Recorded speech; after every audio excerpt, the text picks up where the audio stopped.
damai semuanya dimanapun kalian berada. Balik lagi bersama aku Naila dan aku Rena di kelas Peace and Poetic. Yeay. Jadi di kelas Peace and Poetic kali ini dengan kemitraan kita Program Integritas Terbuka RSCJ Indonesia, Fakultas Filsafat Universitas Katolik Parahyangan, Program Studi Agama S2 S3 UIN SGD Bandung, dan Civikres Fakultas Filsafat Unpar berhasil mengundang salah satu teman kita dari Dengar Rupa, yaitu Kak Renita Karuna. Halo teman-teman. Buat kalian semua yang tertarik banget sama dunia apa ya nak? Dunia perseni-senian ini yang lagi kita pelajarin juga di Integrated Arts. Aku mengajak Kak Renita buat ikutan ngobrol-ngobrol nih. Buat kalian yang mau tahu Kak Renita siapa sih? Hai Kak Renita. Halo. Kita kenalin diri dulu nih sih buat teman-teman yang kepo ya soal Kak Renita dan juga Dengar Rupa. Ada formatnya ya? Yes. Ada ya? Enggak sih. Langsung aja. Oke. Halo semuanya, aku Renita Karuna Darani, biasa dipanggil Renita. Apalagi yang perlu dijelaskan? Mungkin kesibukan ya? Apa kesibukan? Oke, aku kebetulan sudah lulus dari ITB. Iya, aku lulus 2023. Jadi sekarang aku kegiatannya sebenarnya sedang menjalani kolektif tanda petik bernama Dengar Rupa gitu. Karena aku juga sedang aktif berkarya gitu, karena aku juga seniman gitu. Nah, aku dengar-dengar Kak Renita itu kan lulusan ITB dari studio apa sih namanya? Intermedia. Nah, terus kemarin aku suka kepoin soal Kak Renita gitu. Terus abis itu aku lihat ada beberapa karyanya yang fokus di mediumnya tuh tubuh. Iya betul.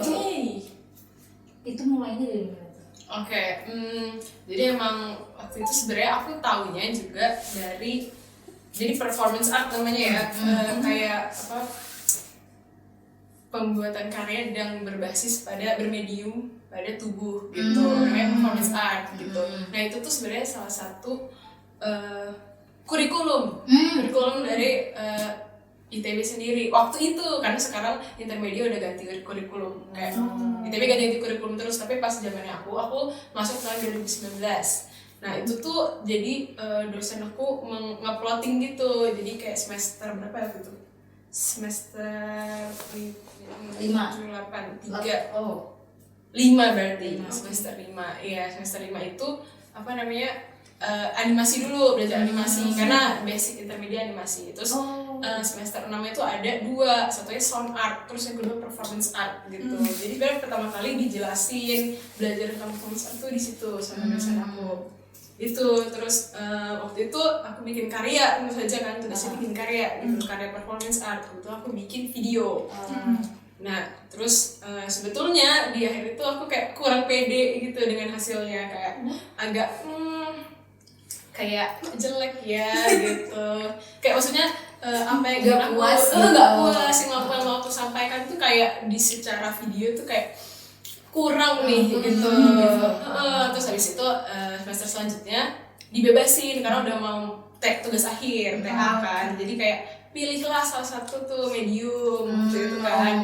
Terus aku tertarik nih sama performance, kayak aku pengen coba lagi gitu. Akhirnya udah aku cobain, jadinya sebenarnya tertariknya dari situ sih.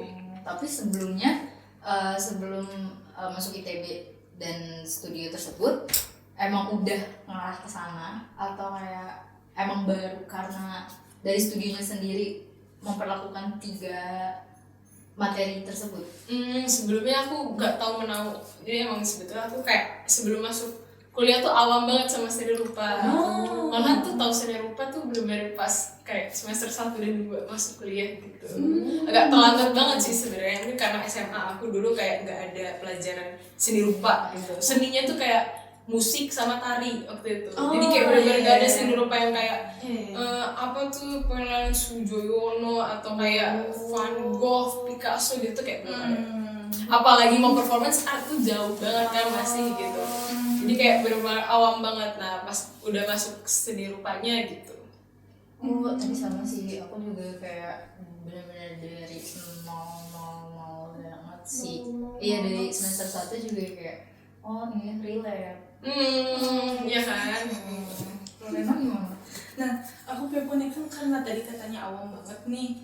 Terus pas masuk kayak wah kultur shock banget nih. Ngerasanya begitu nggak? Iya sebetulnya. Kayak dulu tuh pas jadi kan kalau ITB kan ada TPB ya, jadi kita kayak belajar bareng dulu Nirmana gitu-gitu kan. Terus baru pemilihan tuh pas semester 3-nya gitu. Nah sebelum pilih seni rupa tuh aku pikir kayak ayo udah seni rupa tuh menggambar gitu.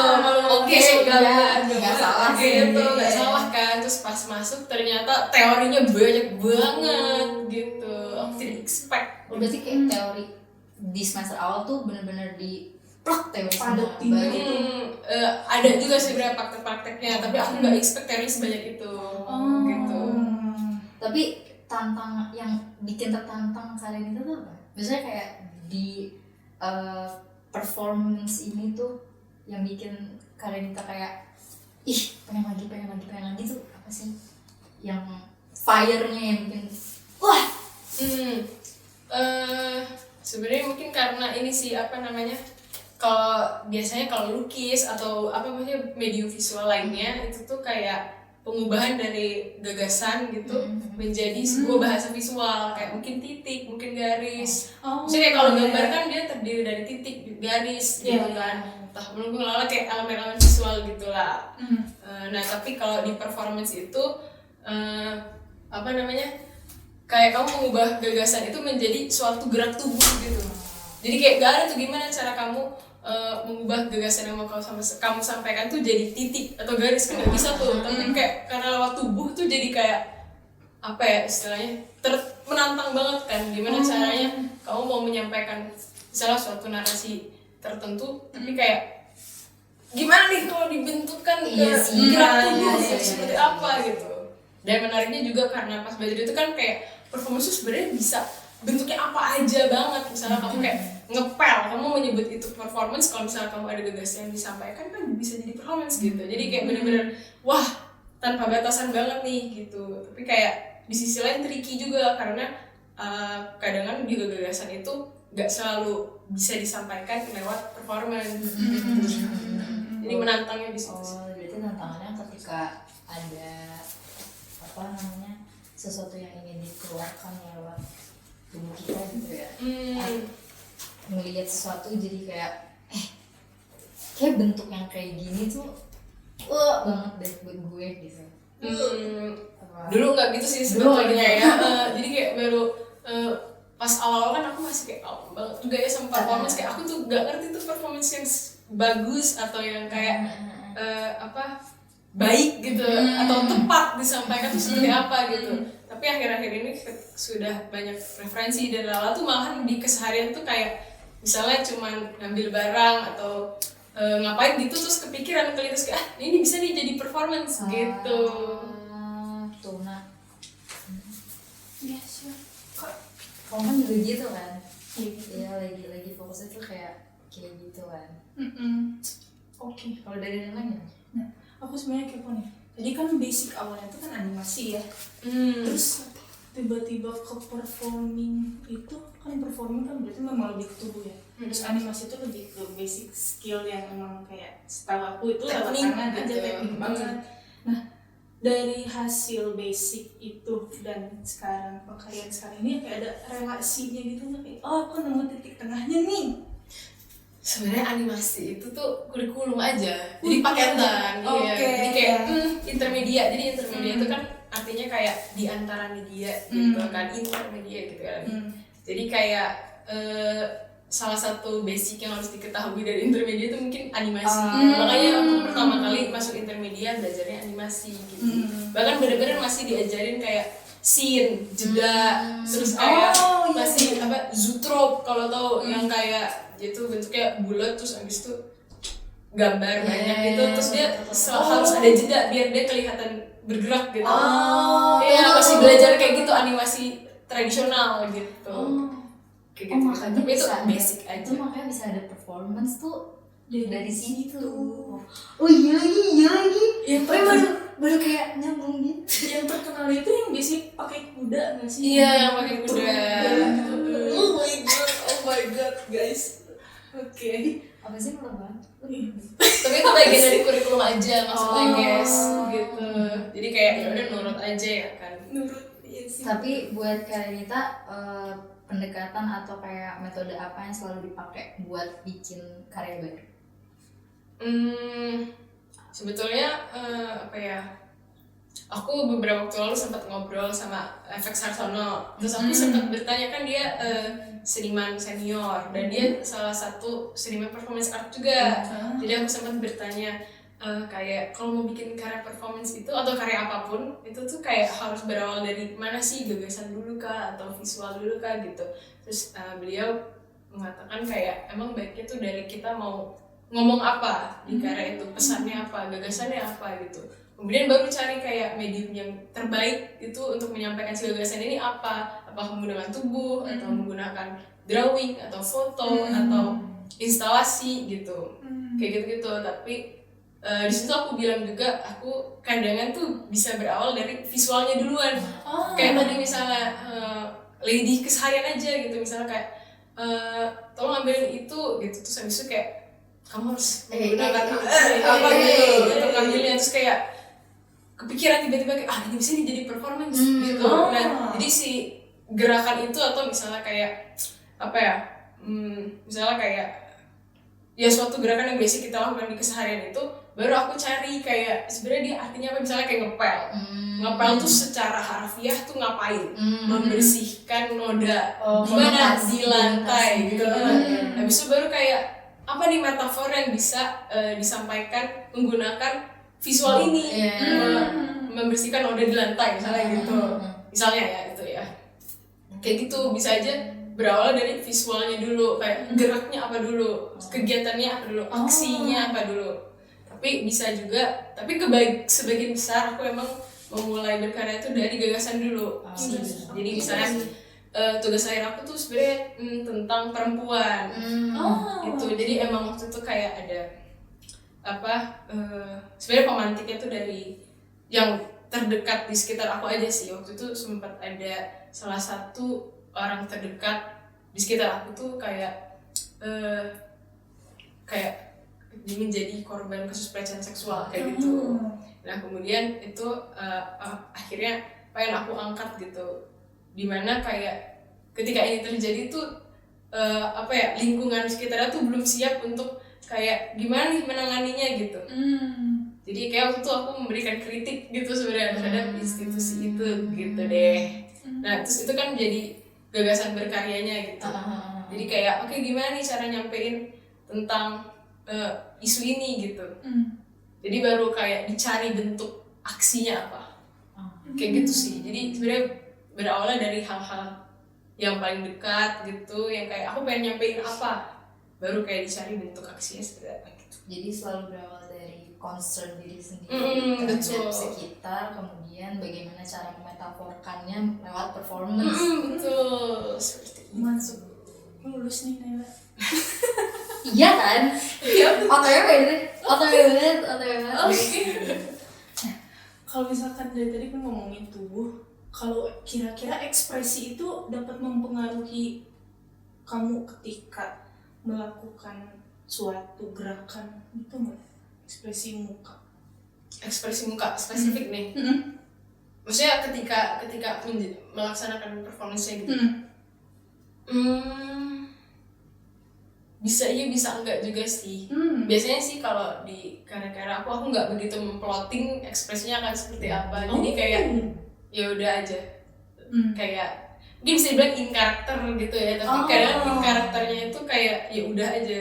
Lebih ke kayak kalau ada yang disturb gitu, ada yang mengganggu gitu, kayak kan kita gitu ya, itu sebenarnya serunya performance tuh bisa ada banyak kemungkinan gitu. Bisa ada yang gangguin, bisa ada yang mungkin tiba-tiba gak berjalan sesuai kemauan kita sih performance-nya gitu. Nah itu tuh kan gimana kita menghadapinya tuh ya ada kaitannya dengan ekspresi muka dan kayak gerakannya seperti apa. Tapi ya aku mau usahakan untuk kayak in karakter tuh kayak fokus gitu.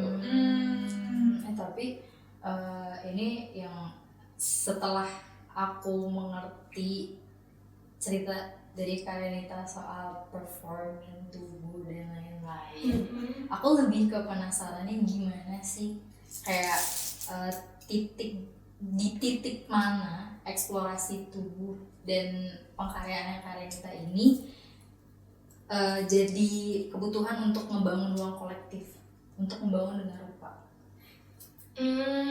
Oke. Apakah berangkatnya dari situ atau ada concern lain yang membangun kayaknya kita butuh ruang buat ngumpulin temen-temen deh, atau kayak gitu malah. Oke. Kalau pertanyaan itu sebenarnya berarti kan yang menyambungkan performance ke kayak ruang kolektifnya ini ya. Karena kayaknya kalau aku belum pernah, jarang mendengar ruang kolektif itu, maksudnya ruang kolektif kan kayak ya kolektif siapa aja gitu kan. Tapi aku biasanya kayak kalau ngeliat ruang kolektif tuh pasti buat temen-temen yang lebih ke visual arts, visual kayak mungkin lukis atau kayak animasi atau kayak patung kayak gitu-gitu. Oke. Sebenarnya ruang kolektifnya sendiri nggak datang dari concern atau dari ekspresi tubuh ya. Jadi nggak dari kayak performance artnya gitu. Sebenarnya performance art itu kayak bagian dari praktik aku aja, dan akunya sendiri yang sebenarnya waktu itu emang punya rencana atau punya keinginan untuk bikin kolektifnya gitu. Jadi secara tidak langsung jadi tidak terhubung secara langsung lagi. Oke. Bukan jadi bagian penting, bukan utamanya, bukan bagian itunya gitu. Jadi emang ruang kolektif sih dengan rupa ini tuh sebenarnya lahirnya tuh dari kebutuhan untuk dipayungi antara aku dan Aji gitu. Aji kan satu lagi kita dengan rupa berdua gitu, co-foundernya kan. Dan sebenarnya waktu itu berawal dari open call. Kita mau masukin karya bersama, karya aku dan karya Aji. Kemudian kita di situ kayak kita pakai nama X nama gitu. Jadi kayak misalnya Renita X2G gitu. Tapi kayak collab gitu. Iya kayak collab, tapi kayak apa kita bikin nama baru gitu. Jadi kayak yaudah akhirnya kita pilih nama baru untuk memayungi semua kegiatan praktik aku, praktik Aji, yang kemudian juga kita punya visi buat itu misalnya edukasi terlalu ini lah ya. Tapi kayak kita ingin mengarsipkan pembelajaran seni rupa lewat audiobook kayak gitu. Kayak awalnya tuh sebenarnya dari audiobook dulu. Kita bikin audiobook gitu. Makanya sebenarnya namanya jadi Dengar Rupa karena audiobook dulu. Kayak kita mendengar seni rupa gitu. Unik banget tuh. Iya, kayak akhirnya jadi Dengar Rupa namanya. Kemudian di situ juga baru akhirnya kayak kita menggunakan nama ini untuk memayungi semua praktik kolektif kita juga gitu. Baik misalnya karya bersama atau kayak misalnya Aji waktu itu diundang mengkuratori pameran, atau kemudian kita ngisi aktivasi di pameran mana gitu. Tapi boleh cerita dikit soal si audiobooknya dulu kan? Mungkin buat teman-teman yang kepo langsung aja kepoin Instagramnya @dengarrupa. Nah, jadi audiobook. Jadi lebih ke awalnya tuh lebih ke kita punya concern bahwa buku seni rupa itu kayak susah dijangkau nggak sih gitu. Jujur ya. Dan biasanya nih mahal. Yes. Gitu. Jadi kayak kebetulan waktu itu Aji tuh punya beberapa koleksi buku seni rupa yang waktu itu kayaknya udah jarang ditemuin gitu. Terus akhirnya kita kayak gimana kalau kita sharing tentang buku ini tapi lewat audio gitu. Akhirnya kita jadi waktu itu buku esai yang sekarang udah terbit itu satu buku esai tentang seni rupa modern Indonesia gitu. Jadi kayak di dalamnya ada esai-esai, terus kita pilih esainya yang beberapa yang menurut kita mungkin relevan, mungkin perlu diketahui gitu. Kita recordnya kayak per esai-esai gitu. Jadi nggak satu buku juga sih sebetulnya, tapi kayak ya gitu ingin membring up kembali lah gitu untuk memperluas akses buku seni rupa. Tapi jadinya buat teman-teman yang kalau tidak terlalu into membaca Iya, bisa buat ngedengerin juga gitu kan. Dan jadi iya. kayak ada orang ketiga yang menaratorkan itu gitu kan si buku-buku.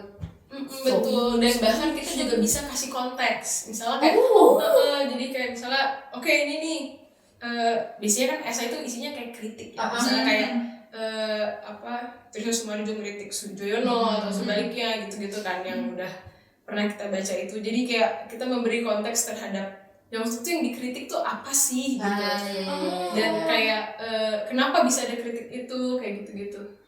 Jadi bisa ada pemberian informasi tambahan selain kalau misalnya kita baca buku kan udah informasinya segitu aja gitu. Dengerin. Berarti rencana si audiobook ini tuh akan kayak berpart-part gitu, akan jadi satu koleksi audiobook yang besar mungkin?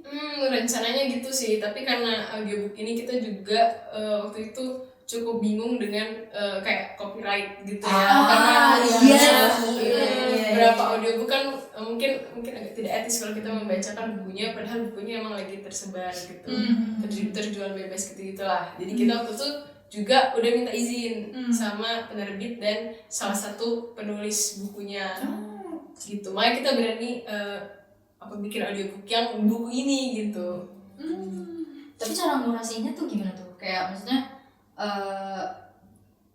buku yang mana dan buku yang gimana yang kira-kira bisa dinikmatin bersama sama teman-teman, karena kan biasanya kayak ada yang orang anjir bisa banget lagi kayak gitu kan, ada yang kayak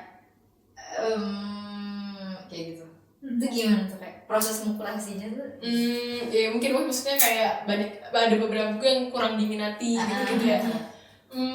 Kalau kurasinya sendiri sebenarnya lebih ke availability bukunya, karena tentu saja buku yang kita baca kan adalah buku yang kita punya gitu ya. Kemudian mungkin relevansinya sama apakah dia perlu orang-orang misalnya anak-anak muda tahu sekarang tentang si buku ini gitu, atau kayak lebih ke kontennya sih mungkin ya, yang maksudnya konten yang cukup relevan gitu, atau emang yang dia tuh sejarah yang mungkin perlu orang tahu gitu, seni rupa kayak misalnya GSRB kayak gitu-gitu. Tuh Mak, Iya. kalau mau baca dengerin lupa tuh kan teman-teman, ini tuh win-win solution. Nah, terus nih kalau misalkan tuh hadir audiobook ini sebenarnya menarik banget sih, tapi kalau misalkan nih ada teman Kak Anita nih, terus dia request kayak tolong bahas buku ini dong, tapi buku ini tuh kayak udah jadul banget, udah kuno gitu, apakah akan tetap dibahas atau dikurasi, atau kayak dilihat dulu kayak possibility ini bisa nggak sih gitu? Bisa aja sih sebetulnya, kalau misalnya ada demand kan berarti ada kayak apa nih kebutuhannya sekarang untuk diketahui gitu, kayak kenapa akhirnya ini penting buat selain kamu mungkin orang-orang banyak tahu juga tentang hal ini gitu. Jadi ya bisa aja mungkin. Tapi kegiatan atau yang kayak yang menggambarkan dengan rupa banget tuh apa sih? Maksudnya yang kayak, jadi kan ini kan maksudnya dengan rupa itu kan ruang kolektif yang ngajak teman-teman untuk ikutan bareng gitu kan. Jadi kayak yang identik banget sama dengan rupa itu apa sih? Selain audiobook kan? Karena kita menyebut diri sebagai ruang tunggu bersama ya. Jadi kita iya sebenarnya emang seperti kolektif lainnya yang maksudnya kebutuhannya tuh datang dari nongkrong gitu. Jadi kayak emang kita beberapa kali juga sempet nongkrong bareng teman-teman yang segenerasi dan punya mungkin keresahan yang sama gitu. Jadi apa ya, yang ini mah yang dengar banget gitu ya, mungkin ya kita sharing sih. Karena kayak sebagai ruang tunggu bersama mungkin ada satu orang yang jago di bidang ini, misalnya lebih ngerti, kemudian kan sharing itu penting kan akhirnya untuk kayak yang lain tahu juga misalnya pengalaman gitu kan. Makanya misalnya ada satu teman kita misalnya yang habis dari misalnya dia diundang menulis di mana gitu, atau kayak dia punya pengalaman sesuatu yang berbeda gitu, kita suka mengajak untuk sharing nih, kamu dapat apa dari situ biar kita sama-sama dapat gitu.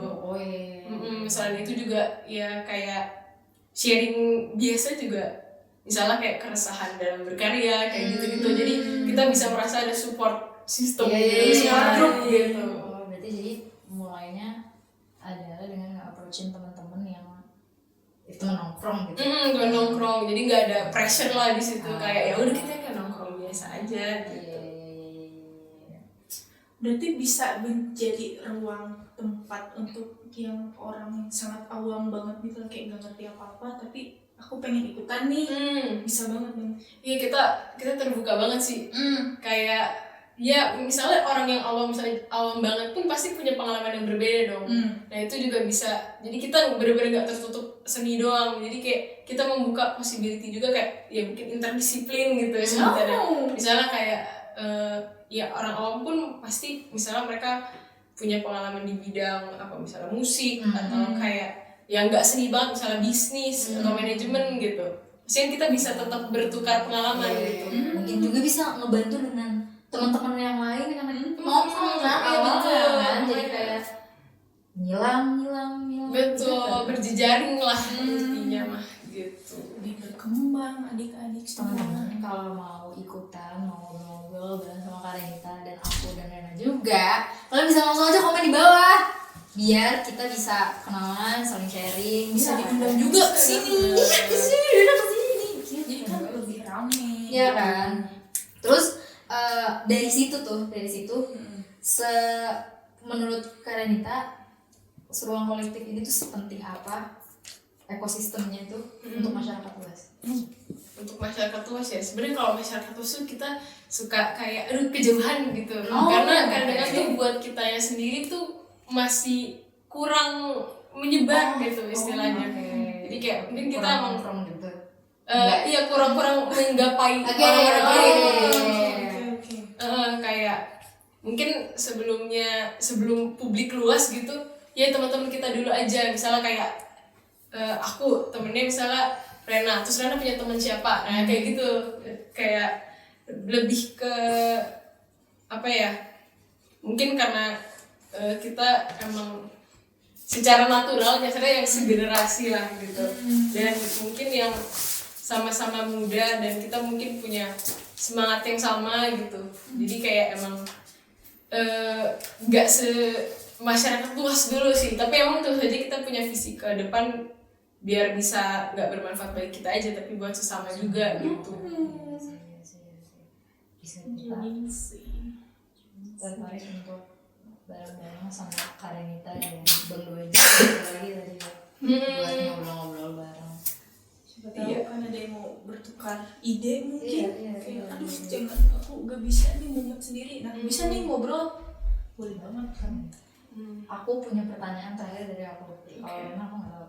Aku punya tapi pertanyaan terakhir dari aku adalah apa hal kecil dari Kak Renita yang bikin Kak Renita tuh tetap percaya sama proses seni dan kolektif ini? Oke, satu hal yang buat aku percaya, mungkin ngeliatnya lebih ke generasi lagi kali ya. Kalau misalnya aku suka bergumam juga sih kayak oke, kan mungkin cukup kayak kita lihat nih generasi sekarang nih yang apa ya, jadi elemen-elemen penting di ekosistemnya tuh siapa-siapa aja, yang pegang tuh siapa-siapa aja. Benar, aku suka bergumam kayak mungkin 10-20 tahun lagi tuh generasi kita nggak sih yang pegang gitu, kayak ada kemungkinan banget nih kita berpotensi untuk punya dampak buat seni rupa gitu, karena ya siapa lagi yang nggak nerusin kalau nggak kita gitu. Makanya kayak ya penting, dan aku juga punya keinginan untuk punya peran itu di masa depan sih, untuk kayak memegang elemen penting di seni rupa gitu. Jadi kayak semangat itu sih, semangat yang kayak mungkin kita bisa menjadi penting di masa depan, dan kayak berjejaring dan kayak apa ya, meluaskan praktik aja sih, biar kayak menularkan istilahnya kalau kata Doji ya. Orang tampan juga ya. Kita berpraktik bersama tuh, jadi kayak menularkan semangat ke orang-orang lain juga biar punya semangat yang sama gitu. Oke. Terakhir deh buat aku, tapi mungkin ini agak terlalu luas ya, tapi ini mah kira-kira aja deh. Kalau misalkan udah berjejaring banyak nih, kira-kira akan siap nggak untuk go internasional? Wow, Siap gak sih? siap sih. Ready banget sih. Siap sih. Sebenarnya banyak ya faktornya sebenarnya kalau kayak go internasional gitu. Maksudnya kayak entah finansial, resource lah, kayak kemampuan, kapasitas, nilai jual, value gitu. Apa sih yang bisa ditawarkan gitu. Tapi kalau siap mah ya mungkin kita berjalan aja gitu ya, paralel kayak istilahnya memantaskan diri gitu. Untuk kayak biar kayak setara nih sama internasional, apa sih yang bisa kita jual gitu. Jadi buat teman-teman semua sobat damai yang suka dan tertarik banget sama dunia seni rupa, performance, visual atau ya apapun itu, iya semuanya lah ya, nggak cuma seni gitu ya. Kayak kalian jangan selalu pesimis, karena kayak bentuk dari kegiatan ruang kolektif seperti Dengar Rupa tuh, salah satunya Dengar Rupa tuh banyak juga yang kayak gitu kan. Jadi kayak kita tuh bisa tumbuh bersama, kita bisa belajar bareng. Jadi kayak kalau menurut aku ya, apalagi Gen Z Alpha sekarang tuh kan tidak, maksudnya bukan gitu ya, tapi kayak jadi pokoknya teman-teman kayak kita perlu belajar bareng dan tumbuh bareng, karena kita punya banyak ruang tumbuh dari ruang tumbuh bersama, salah satunya Dengar Rupa. Nah, buat kalian semua kepoin aja dulu. Iya. Kalau pengen tahu, kalau mau mengeluarkan potensi diri, jangan sungkan nih buat ngobrol, mungkin sama Kak Denita atau sama Kak Naila, atau nggak komen aja deh, boleh. Nah, karena ternyata kita udah lama banget nih ya ngobrol, maaf nih harus di-cut dulu. Tapi sebelum itu, Kak Denita boleh dong kasih pesan terakhir untuk yang nonton.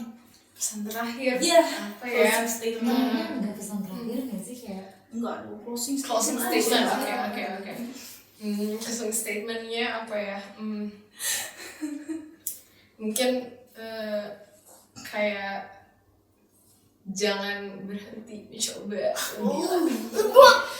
Dengerin tuh ya. Jangan berhenti bertumbuh, karena kayak di sini mungkin ada yang merasa sendiri, tapi kita kayak bersama guys sebetulnya gitu. Mungkin ya jangan merasa sendiri karena kita bersama.